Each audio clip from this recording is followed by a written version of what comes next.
Buksan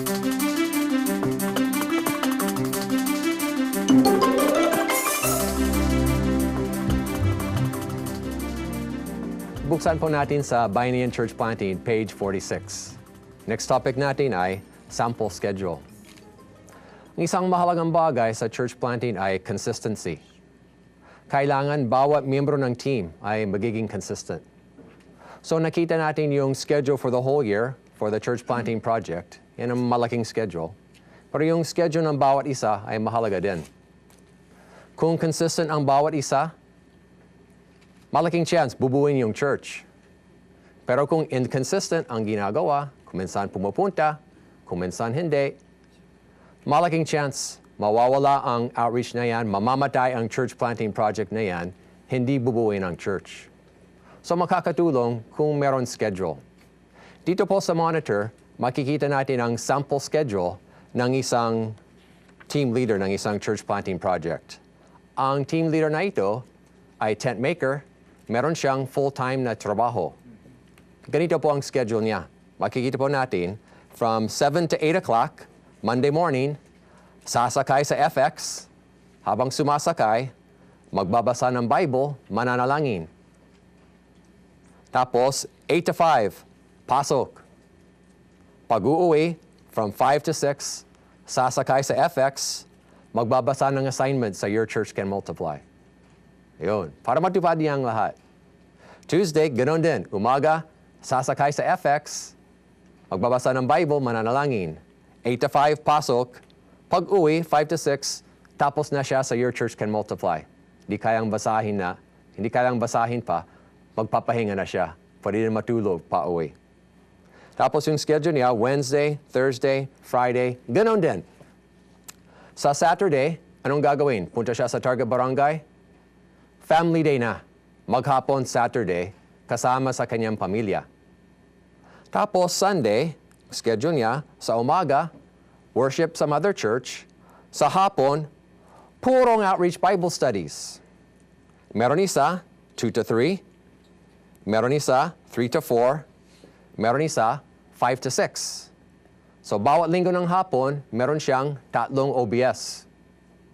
Kung meron 2 OBS teams, silang pareho may tig-3 OBS, bali 6 na OBS, pagkalipas ng ilan buwan, pagsamasamahin, may church na. Basta't sumunod sa schedule, maraming pwedeng gawin. So kung isa-schedule na maayos, maraming pwedeng gawin sa isang hapon. Basta't sumunod sa schedule. Mag-schedule na maayos. Ibang church planters, ibang team members, ang ginagawa nila, sa isang araw, isang outreach Bible study.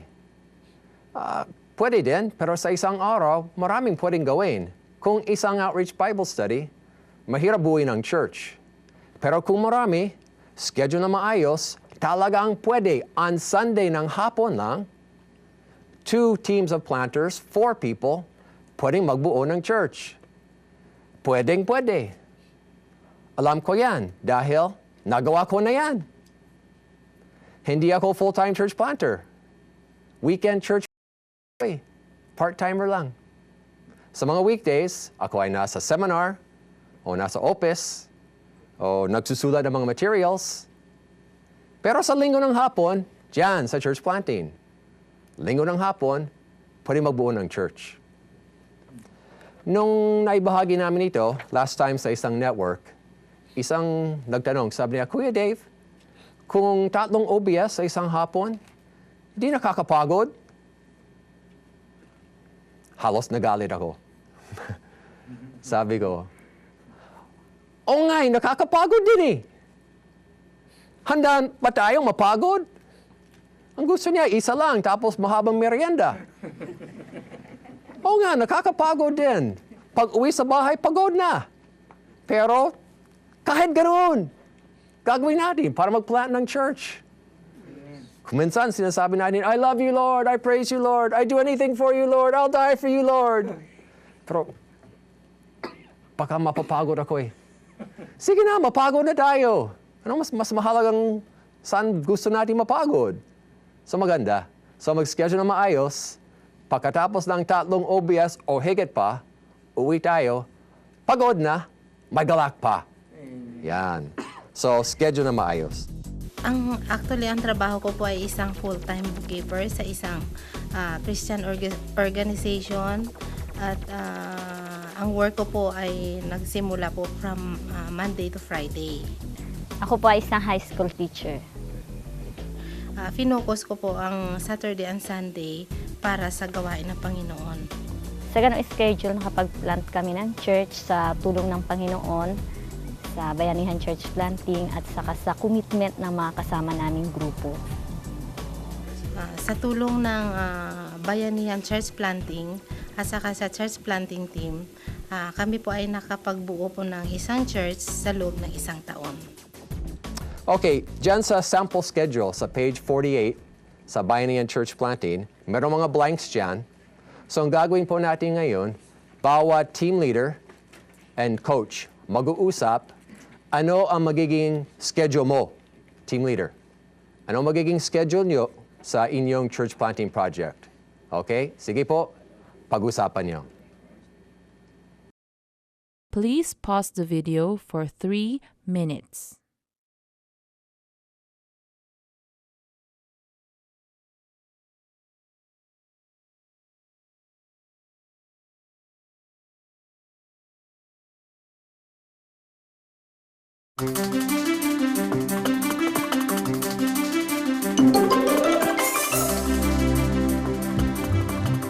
Okay, buksan po natin sa page 35 sa Bayanihan Church Planting, make a budget. Page 35 po. Makikita po natin sa mga church planting projects, meron iba, napakalaking budget. Meron iba, napakaliit na budget. Kung marami kayong pera, okay. Malaking budget. Pero kung maliit ang pera nyo, pwede pa rin mag-plant ng church. Kaya maganda kung may maliit na budget para maraming pwedeng mag-plant. At kahit yung ipa-plant na maliit ang budget nila, pwedeng gayahin nila yung budget ninyo, pwede din silang mag-plant. Kasi walang nasa isip na kailangan napakalaking pera. So mahalaga na mag-budget tayo na maayos at sana maliit para madaling gayahin at madaling mag-multiply ng maraming church. So dito po sa sample, i-review natin sandali, di tayo magtatagal, tapos mamaya, bawat team leader, ikaw magre-report anong budget nyo. So pinag-aralan natin nung isang buwan, gumawa kayo ng budget, kaya mag-share sa buong network anong budget nyo. So konting review muna sa page 35, yung sample budget natin dito, sample lang, hindi kailangan gayahin. Yung pamasahe, ito po yung mga expense items. Pamasahe to monthly network meeting for the team leader and coach is 50 pesos. Kung galing sa inyo, hindi galing sa budget, okay din. Para lalong lumiit yung budget. Para mas maraming church ang ipaplant. Pwede din. Sample lang. Pamasahe for field work, 120. Pamasahe for coaching appointments, 30 pesos. Ganon din. Kung galing sa inyo, okay din. Huwag lang kunin sa baon ng anak nyo. Pero kung meron ibang paraan, okay din. Para lumiit yung budget. Meriendas, 120. And materials, 80 pesos. Prayer letter, 100. And then the sources of funds, makikita sa baba. Okay? Yan ang sample. Ngayon, kayo naman, ano po yung budget nyo? Tatawagan ng inyong network facilitator, ang bawat team leader, siya ang magre-report kung anong kanyang budget. Simple lang, yung budget items, magkano at ano yung source of funds. Bawal ang mahabang kwento, maximum 1 minute for each team leader. Okay? Sige po, mag-report na kayo. Please pause the video.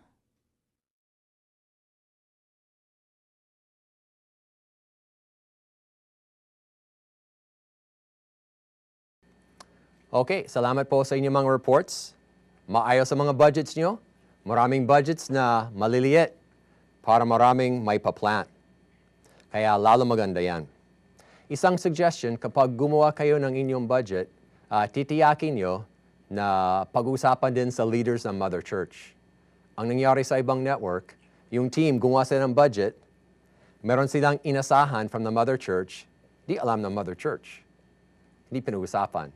So titiyakin yung leaders of the Mother Church kasama sa discussion na ito. Okay, narinig na ninyo ang mga reports, mga budgets ng iba't ibang team leader. Ngayon, siguro nagkaroon kayo ng ideya kung paano pwedeng i-adjust ang inyong budget. So bawat team leader and bawat coach, mag-uusap kayo ngayon kung merong mga adjustments na gagawin sa inyong budget. Okay, so take 5 minutes, mag-usap, planter, team leader, and coach. Kung merong mga adjustments, hindi kailangan mag-report sa network, team leader and coach lang mag-uusap. Please pause the video for 5 minutes.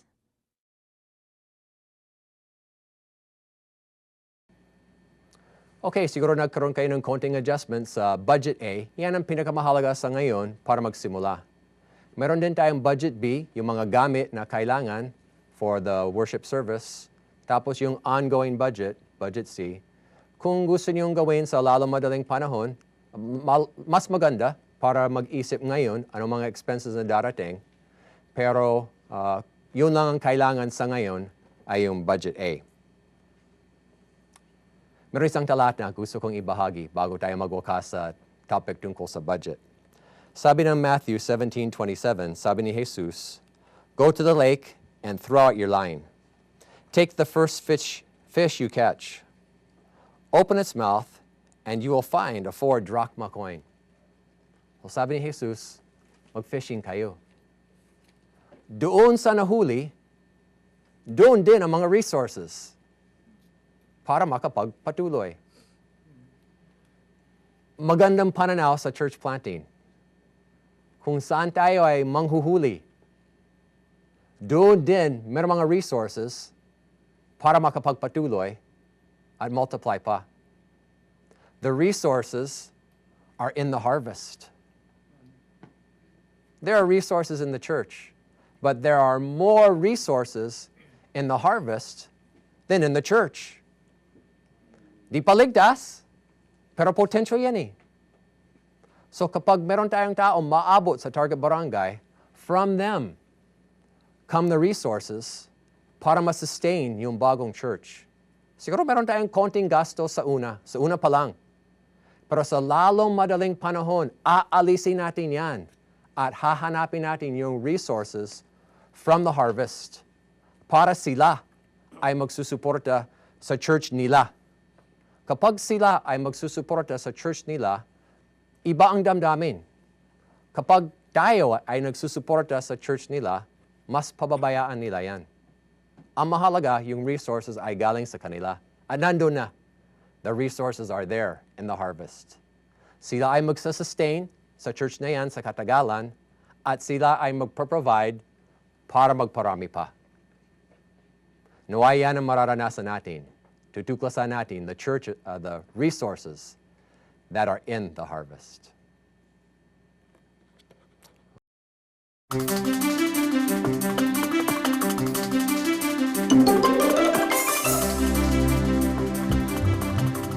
Ngayon po ay dadako po tayo sa learning from one another. Ito po ay isang magandang bahagi ng ating pong network meeting. Dito po tayo nagkukumustahan, kamusta na ang mga naisagawa na. Kung mayroong mga problemang kinakaharap sa ating mga church planting, ito po ay tatalakayin ngayon. Sa inyo pong Bayanihan Church Planting, page 49. Page 49 po ng ating Bayanihan Church Planting Manual. Diyan po ang ating learning from one another. Katulad na nabanggit natin kanina, ngayon ay tapos na.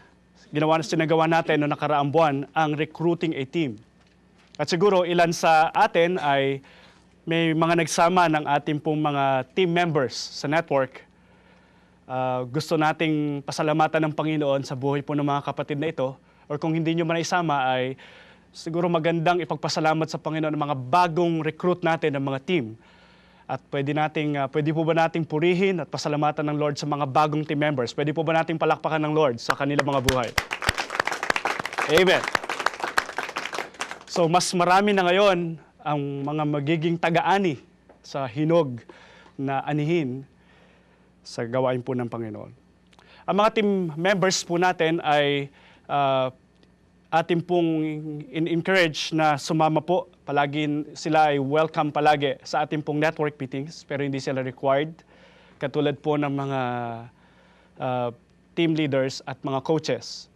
Pero kayo po mga team members, kayo po ay always welcome sa network. Lalong-lalo na siguro kung tatalakayin, halimbawa outreach Bible study, imbes na kayo magturo, ay pwede silang isama sa network meeting para sila mismo ang matuturin kasabay natin sa pangunguna ng outreach Bible study. So sila po ay ating pong patuloy na in-encourage na sumama po sa network. Ngayon, sa ating learning from one another, sa inyo pong network ay meron pong reporting board. Ang inyo pong facilitator ay inaasahan na ginawa po ito bagong inyong network meeting. Pero kung hindi pa nagawa, ay pwedeng gawin sa ilang sandali. At dyan po sa ating reporting board, katulad po ng halimbawa natin na makikita po ninyo sa inyong monitor, ay meron pong ilalagay po natin ang name of team leader. Ilalagay natin ang committed team members, kung ilan sila. At kung ang inyong bang church planting team ay kompleto na o hindi pa. So nakalagay po dyan, team complete, yes or no. So halimbawa, si Glenn Cruz, ang kanyang committed team members ay 6. Ang team complete, yes or no, sabi niya, yes, kompleto na. So meron na siyang 6, kompleto na. Si Jerry Barbecho ay meron ng 8 committed team members. At ang sabi niya, ang kanyang team ay complete na rin. Yes. Si Rene Chonko, ang kanyang committed team members sa ngayon na kanyang na-recruit ay 3 pa lang. So, nakalagay sa kanyang kung yes or no ay no, hindi pa kompleto. So kayo po sa inyong network, ang bawat team leader ay sasagot sa question 1 and 2 habang inyo pong nililista sa inyong reporting board ang kanila pong mga nire-report. Hindi kailangan na i-discuss kaagad o magtanong ang facilitator, pero kailangan lang ang reporting at makita po natin ang resulta ng ating pong recruiting kung ilan na ang committed team members at kung ang ating bang team, church planting team ay kompleto na. Sige po, gawin na po ngayon ang reporting sa inyong network. Please pause the video during the reports.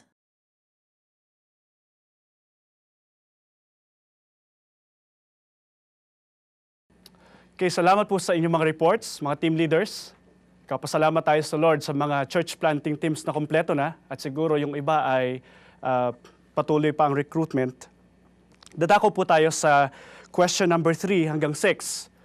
Ngayon, dito po sa mga tanong na ito ay hihiling lang tayo ng 2 hanggang 3 volunteers from the team leaders para po magbahagi sa mga katanungang sumusunod. What were some of the things you did in recruiting your team that were most helpful? Ulitin po natin. What were some of the things you did in recruiting your team that were most helpful? Okay? Ngayon po mga volunteers, pwede na po magbahagi ngayon. Please pause the video.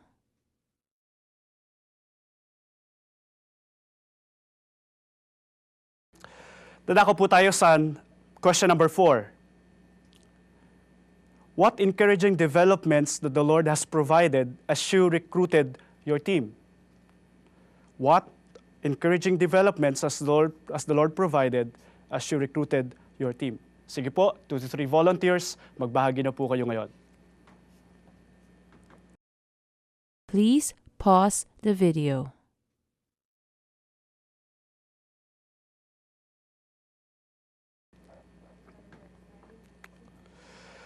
Dadako po tayo sa question number 5. What problems have you encountered in recruiting your team that you would like to discuss now? So maaaring may mga problema habang kayo po ay nagre-recruit ng team, pwede po ibahagi ngayon sa inyo pong network. Magbahagi na po kayo ngayon.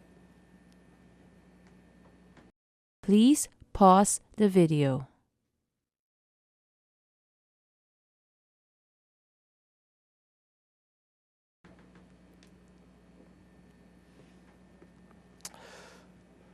Salamat po. Tayo po'y tutungo sa number 6. What mistakes have you made that you have learned from during this past month? What have you learned? sa ating recruitment ay marami tayong problemang kinakaharap at marami rin tayong natututunan. So, pwede magbahagi ngayon ang 2 o 3 volunteer sa inyong network ano ang natutunan niya sa kanyang pagsasagawa po nito. Sige po. Please pause the video for 2 minutes.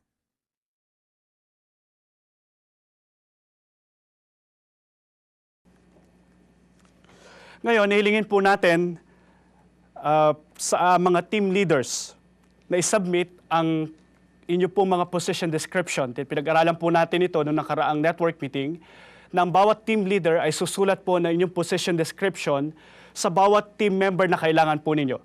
Ngayon, hilingin ko po sa mga team leaders na isubmit po ninyo ngayon sa inyong mga coach ang inyo pong mga position description na inyo pong ginawa. Sige po.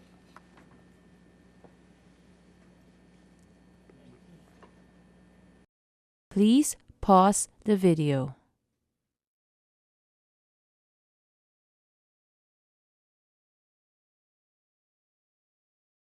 Ngayon po, hilingan ko na tayo sa ating network, matapos tayo magbahagi na ng magagandang nangyari, siguro meron ding mga problema at may mga concerns na dapat tayo ipanalangin sa Panginoon.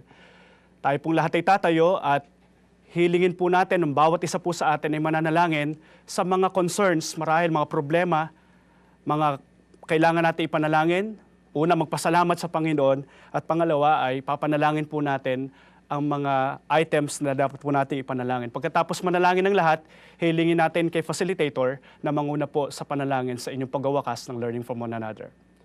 Ito po ang panahon na inyong pananalangin. Sige po.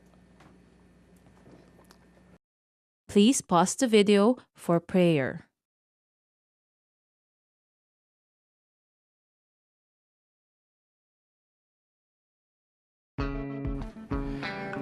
Ngayon po, gagawin po natin yung spiritual exercise. Isa po ito sa ginagamit natin sa network kapag kailangan ninyo na mag-stretch or pwede rin gamitin sa inyo pong mga welcome part ng inyo pong 4W sa inyo pong cell groups. So ipapakita po namin sa inyo ngayon paano po ginagawa ang spiritual exercise na ito.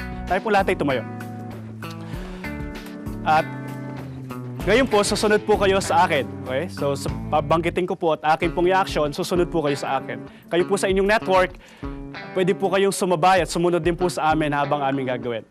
So, lahat tayo magbabanggit at sisigaw ng Jesus is Lord! Jesus is Lord! Okay, ulitin natin. Ulitin natin. Already, sasigaw po tayong lahat ng Jesus is Lord! Jesus is Lord! Ngayon, tataas natin mga kamay at sasabihin natin, I praise you, Lord! I praise you, Lord! Yan. Tapos, magbe-bend tayo sa kaliwa, sa bahagi ng inyong puso. At sasabihin natin, I love you, Lord! I love you, Lord! Yan. Tapos, magbe-bend tayo na nakataas ang kamay sa kanan dahil dyan tayo madalas nagtatrabaho sa ating right hand. Sabihin natin, I'll serve you, Lord! I serve you, Lord! And then, sa ating pong harapan, magbabaw tayo at sabihin natin, I worship you, Lord! I worship you, Lord! At sa likuran naman po, sasabihin natin, I'll die for you, Lord.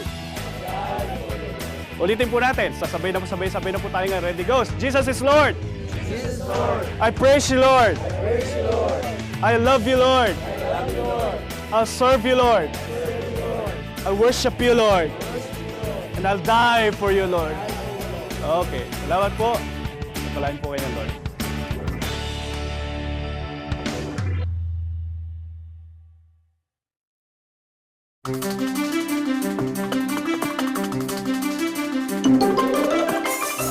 Masarap mag-exercise, Panginoon. Buksan naman natin ang ating Your Church Can Multiply sa page 156. Atin pong tatalakayin ngayon ang pag-confirm ng target barangay. Sa nakalipas natin, tinalakay ang select tentative target barangay. Bakit po tentative? We need to confirm. Ang pagpili po ng target barangay ay very critical. Kaya we need to confirm this. Dito po sa page 157, ang unang paraan para i-confirm ang target barangay, ayon po sa ating mga church planters Buong Pilipinas po ito, na-ginather, na-ripon. Kaya ito po ay tried and tested. Malaking faktor ang i-meet natin ang mga barangay captain or homeowners president. Nakakatulong ng malaki sa papanong kapamaraanan. Meron tayong kalayaan sa ating bansa. Hindi natin kailangan ng permit doon sa mga barangay captain para tayo mag-church plant. Freedom of religion.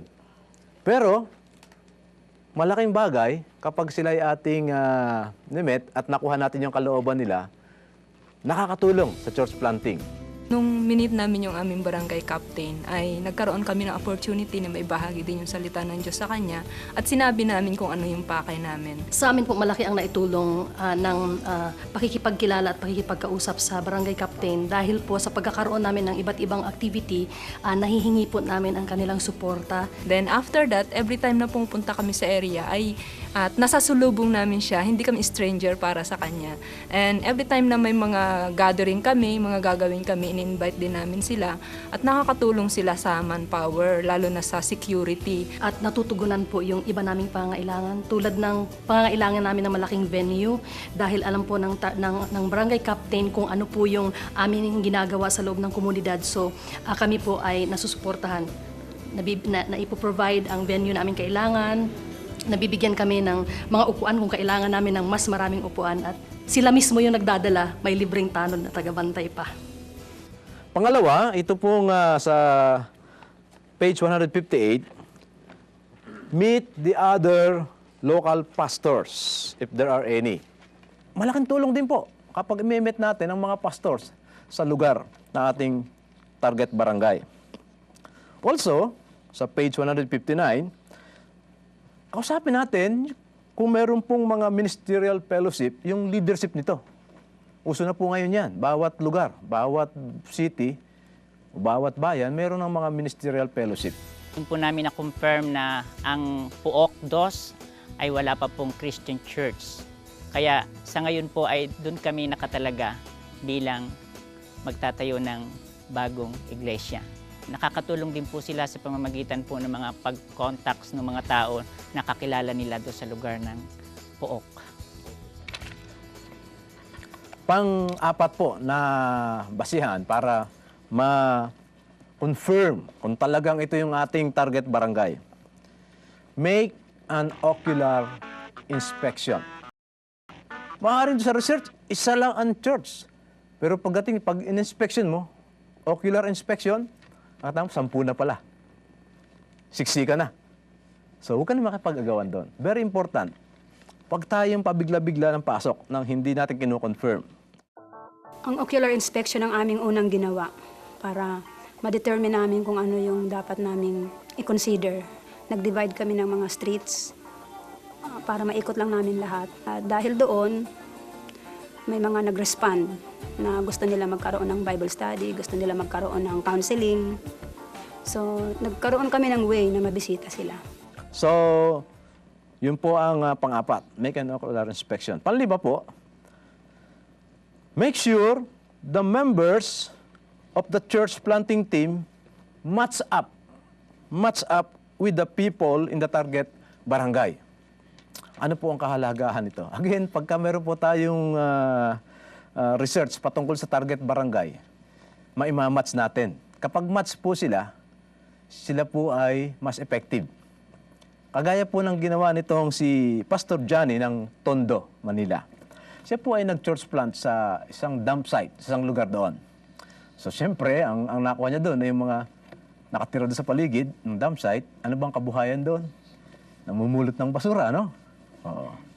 Ngayon, nung maturuan itong mga miyembro na ito, nagpunta sila sa another dump site. Doon sila nag-target. Another dump site. Yung mga miyembro ang umattend from a dump site to another dump site, match sila. Anong usapan nila? Patungkol sa basura. Oo, nakaka-relate sila sa isa't isa. Ano ba ang napupulot nyo rito? Magkano bang kinikita nito? Ano bang maganda rito sa lugar? Ito nakukuha namin, mga ganyan. Eh kung pupunta, hindi alam kung anong naintindihan ang kalagayan ng isang buhay magbabasura. Mahirap makapenetrate. Pero dahil magkamatch sila, madali nakapenetrate at madali nakapagtayo ng daughter church doon. Ang sumunod po ay sa page 164 sa ating Your Church Can Multiply, determine the responsiveness of the gospel.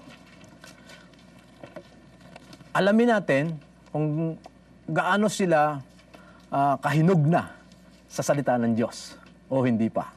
Number 7, page 167, locate the harvest force.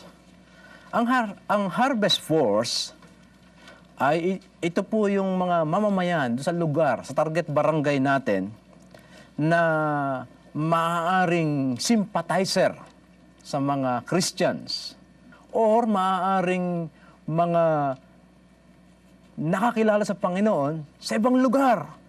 Pwedeng ito ay nagkandak ng crusade sa lugar na yon, pagkatapos iniwan na born again sa crusade pero walang follow-up, walang nag-aalagang iglesia, nag-aantay. Ang tawag po dyan ay mga harvest force. Kapag po itong mga ito ay na-locate natin sa target barangay natin, malaking tulong. Kasi unang-una, naghahanap yan.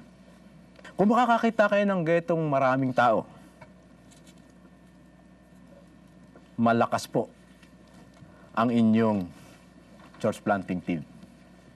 Dagdag na yan. Dagdag naman power. Number 8. Listen to the Lord's voice. Listen to the Lord's voice. Page 168 po sa ating Your Church Can Multiply. Ito pong pakikinig sa boses ng Panginoon ay malaking halaga. Malaking factor.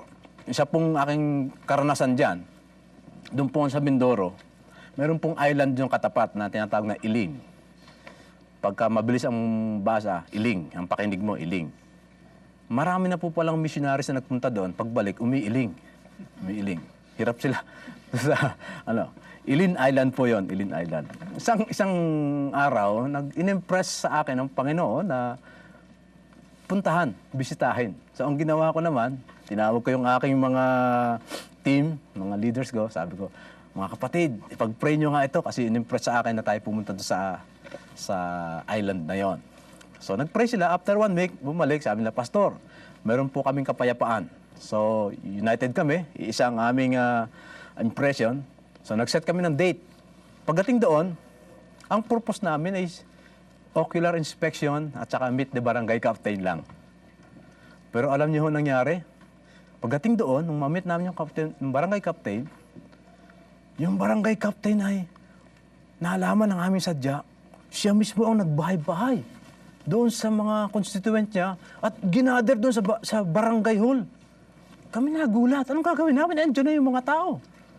O, edi, church planting na. Ganun kumilos ang Panginoon. Marami kaming na-bypass ng procedure dahil andyan na yung mga tao eh. Galaw ng Panginoon yun. Nakinig kami sa boses ng Panginoon. Listen to the Lord's voice. Very important po yan. And number 9 po, reach an agreement among the church planting team, including the leaders of the mother church.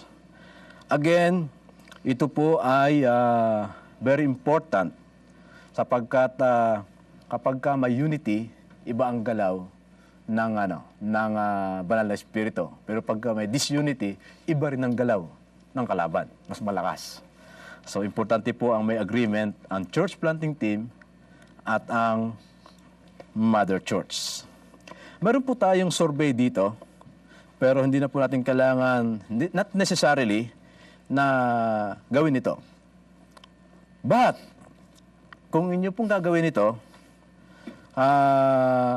makabubuti po na gawin na rin natin itong opportunity to get to know our target community.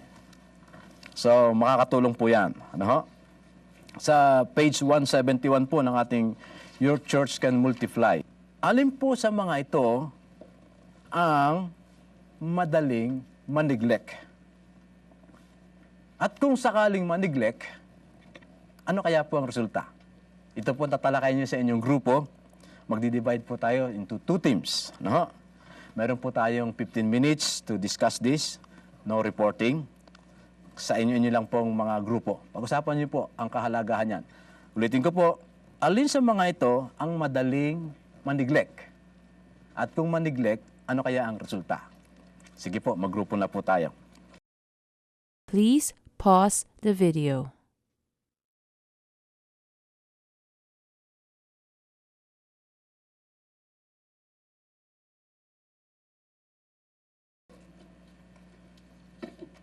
Okay, so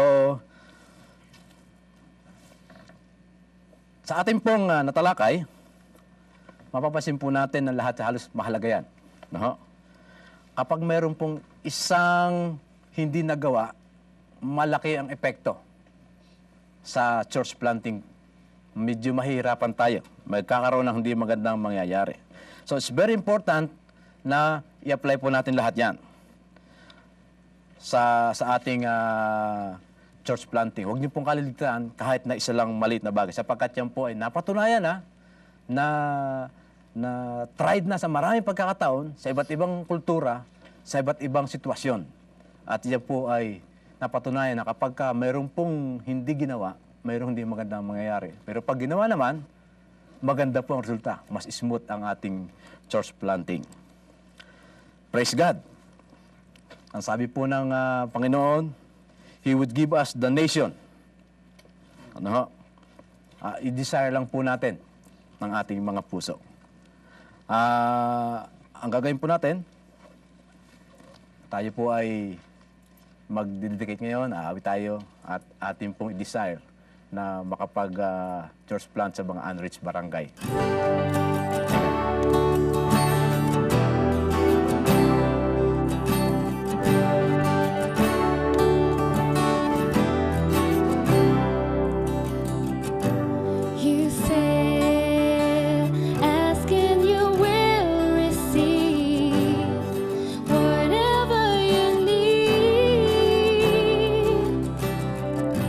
You said, pray and I'll hear from heaven.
May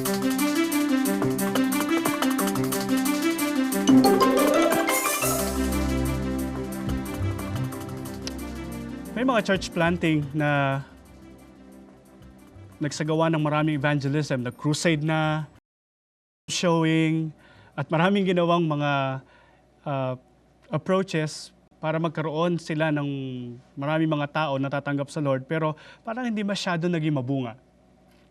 Pero meron din na isang strategy lang talagang naging effective at nagdulot ng matinding impact sa community na kanilang tina-target.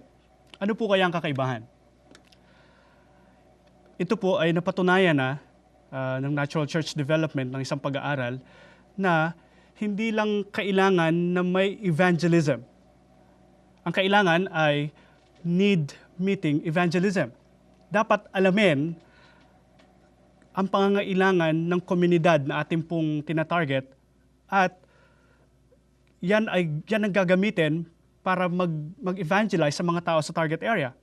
Napakahalaga po na alam natin kung anong pangangailangan dun po sa ating church planting targets.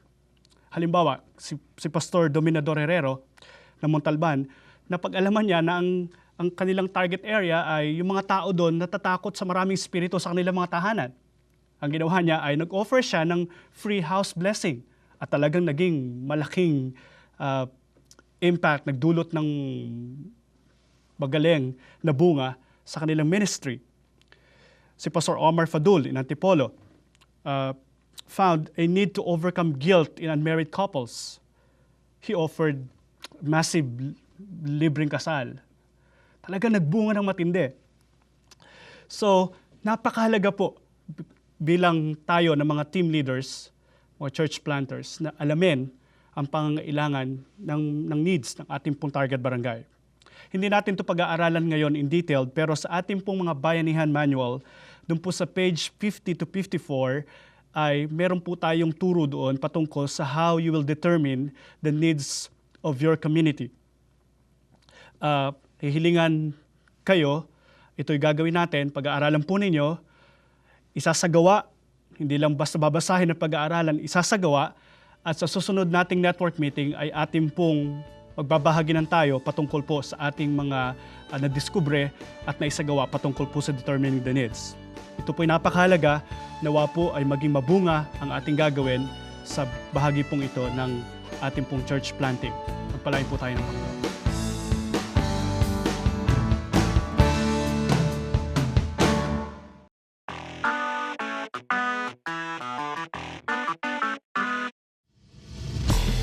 Okay, maglalaro tayo ng game. Para maglaro, tumayo po tayong lahat at lahat maghahanap ng partner. At ganito po ang gagawin sa inyong partner. Pastor Ruel, pwede ba demo natin? Ang gagawin sa inyong partner, ilalapit ang inyong kamay para ganyan. Magkatabi yung kamay, pero huwag maghipo. Okay? Tapos mag-decision, isa sa inyo ay blue, isa sa inyo ay red. So, Pastor Ruel, ikaw magiging blue, ako magiging red. Tapos, sasabihin ko, red, blue, red, blue, red, blue. Kung alin ang isigaw ko, kung yan ang kulay mo, humawak sa partner mo. So, kung sasabihin ko iyong kulay, ikaw ang taga-hawak. Kung hindi ko isisigaw ang inyong kulay, ikaw ang tatakas. Kung nakahawak ka, panalo ka. Kung nakatakas ka, panalo ka. Okay? So, humarap sa inyong partner. Salamat, Pastor Ruel. Balik sa inyong partner. So, kayo na manonood, magkaroon ng partner, at mag-decision kayo, sino ang red, sino ang blue. Ngayon, maglalaro kami dito. Kayo rin, sabay. Maglalaro din kayo. Okay? Trial muna. Trial. Ready? Ready? Red, blue, red, blue, red, blue!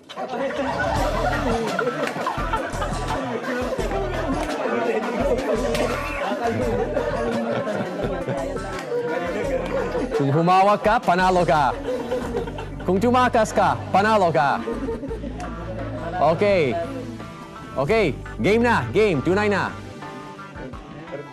Ready? Red, blue, red, blue, red, blue, red, blue, blue!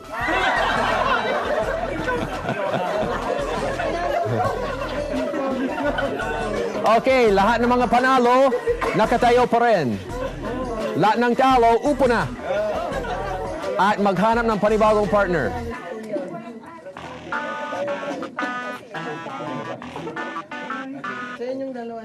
Okay. Meron kang bye. Okay? Ay, dyan. Kay Ate Baby. Okay, lahat my partner. Okay, mag-decision. Sino ang red? Sino ang blue? Ready? Ilapit ang kamay. Magkatabi. Yan. Okay, ready? Red, blue, red, blue, red, blue, red!